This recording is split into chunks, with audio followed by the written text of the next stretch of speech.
റവ വെച്ചിട്ടുണ്ടാക്കാൻ പറ്റുന്ന ഒരു അടിപൊളി സീഡ്സിൻ്റെ റെസിപ്പി ആയിട്ടാണ് ഇന്ന് വന്നിട്ടുള്ളത്. അപ്പോൾ പെട്ടെന്ന് തന്നെ നമുക്ക് റെസിപ്പിയിലേക്ക് കടന്നാലോ. ഞാനിവിടെ 1 കപ്പ് നല്ല ഫൈനായിട്ടുള്ള റവ എടുത്തിട്ടുണ്ട്. വലിയ തരികളോട് കൂടിയ റവയാണെങ്കിൽ മിക്സിയുടെ ജാറിലിട്ടിട്ട് ജസ്റ്റ് ഒന്ന് പൾസിലിട്ട് കറക്കിയെടുത്താൽ മതി. ഇത് നമുക്കിനി ഒരു പാനിലേക്ക് ഇട്ടിട്ട് നന്നായിട്ടൊന്ന് റോസ്റ്റ് ചെയ്തെടുക്കുക. 1 മിനിറ്റൊക്കെ ഒന്ന് നന്നായിട്ടൊന്ന് ഇളക്കി കൊടുക്കുക. അപ്പോൾ വറുത്ത റവയാണെങ്കിൽ ഒന്ന് ചൂടാക്കി എടുക്കണേ. അപ്പോൾ ഇത് നമുക്കിനി ഈ പാനിൽ നിന്ന് മാറ്റി വെക്കാം. ഇനി സെയിം പാനിൽ 1 ടീസ്പൂൺ ഗീ ചൂടാക്കിയിട്ട് നമുക്ക് കുറച്ച് നട്ട്സും കൂടി ഒന്ന് വറുത്തെടുക്കാം. നട്ട്സ് ഇപ്പം ഞാനിവിടെ കാഷ്യൂ നട്ടാണ് എടുത്തിട്ടുള്ളത്. നിങ്ങൾക്ക് ഇഷ്ടമുള്ള നട്ട്സ് വറുത്തെടുക്കാം. അപ്പോൾ ഇതും കൂടി നമുക്ക് ഇതിൽ നിന്ന് മാറ്റിയെടുക്കാം.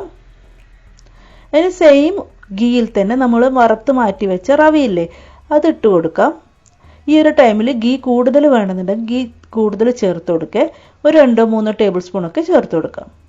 കാരണം ഗീയും റവയും നല്ലൊരു കോമ്പിനേഷനാണ്. എത്രത്തോളം ഗീ ചേരുന്ന അത്രത്തോളം നമ്മുടെ ആ റവ കൊണ്ടുണ്ടാക്കുന്ന എന്ത് സ്വീറ്റ്സും നല്ല ടേസ്റ്റ് ആയിരിക്കും.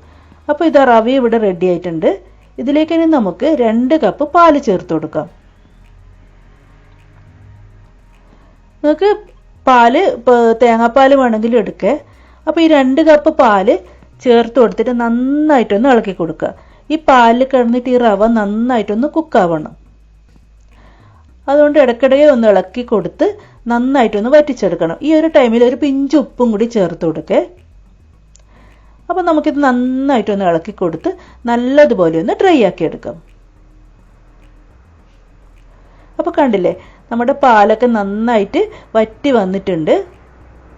റവ നന്നായിട്ട് കുക്കായിട്ടുണ്ട്. ഇതിലേക്ക് നമുക്ക് 1 കപ്പ് പഞ്ചസാര സിറപ്പോ അല്ലെങ്കിൽ ശർക്കര സിറപ്പോ ചേർത്ത് കൊടുക്കാം. നിങ്ങൾക്ക് ഇഷ്ടമുള്ളത് ചേർത്ത് കൊടുക്കാം. 1 കപ്പ് തന്നെ ചേർത്ത് കൊടുക്കണേ. അതായത് 3 കപ്പ് വെള്ളത്തിൻ്റെ ക്വാണ്ടിറ്റിയാണ് ഈ 1 കപ്പ് റവക്ക് വേണ്ടത്. അപ്പോൾ നമ്മുടെ ഈ ശർക്കര സിറപ്പ് നന്നായിട്ടൊന്ന് ഇളക്കി കൊടുക്കുക. എന്നിട്ട് നന്നായിട്ടൊന്ന് വറ്റി വരുന്നവരെ മിക്സ് ചെയ്യുക.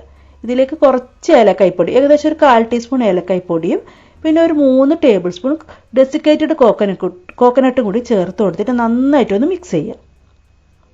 പിന്നെ നമ്മൾ വറുത്ത് വെച്ച കാഷ്യൂ നട്ടും കൂടി ചേർത്തിട്ട് നന്നായിട്ടൊന്ന് മിക്സ് ചെയ്യുക. ഇത്രയേ ഉള്ളൂ. തീ ഓഫ് ചെയ്യുക. ഇനി ഇത് ഇതുപോലെ തന്നെ സെർവ് ചെയ്യുക. അല്ലെങ്കിൽ ഒരു പാത്രത്തിൽ ഒരു മൗൾഡിലാക്കി ഷേപ്പ് ആക്കിയിട്ട് സെർവ് ചെയ്യുക.